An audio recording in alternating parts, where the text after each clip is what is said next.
I came to the conclusion a while back, innovation is actually easy, not hard. Now, what do I mean by that? I mean something very simple. Please pay attention. Hang out with weird, and thou shalt become more weird. Hang out with dull, and thou shalt become more dull. It's as simple as that. Now, I had this brilliant flash, and I thought it was one of the most original things I had ever thought in my entire life, which, of course, is why I was a little bit nonplussed when I discovered that somebody had already written a book about it 5 years before. Wayne Birkin wrote the book. It was called Wide Angle Vision. He said, the people who will lead us to the promised land are disgruntled customers, off-the-scope competitors, rogue employees, and fringe suppliers.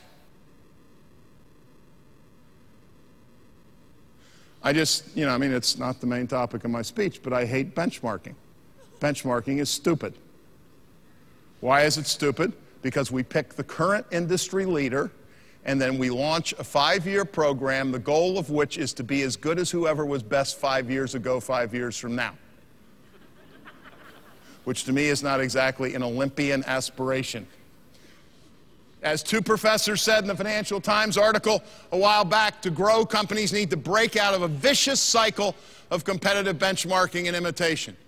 I want you to download this slide from my website and use it as a screensaver. We will read this. I'm almost tempted to say read it in unison. This is an essay about what it takes to create and sell something remarkable. It is a plea for originality, passion, guts, and daring.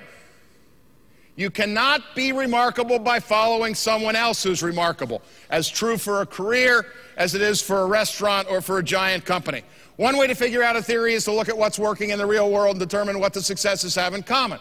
But what could the Four Seasons and Motel 6 possibly have in common? Or Neiman Marcus and Walmart? Or Nokia bringing out new hardware every 30 days or so, and Nintendo marketing the same Game Boy 14 years in a row? It's like trying to drive looking in the rearview mirror. The thing that all these companies have in common is they have nothing in common.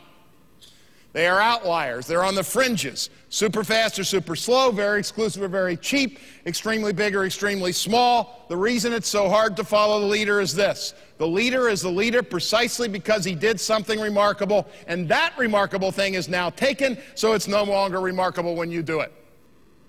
Now, it's a brilliant statement, and it requires a little bit of thought, so download it and look at it at your leisure in a quiet place.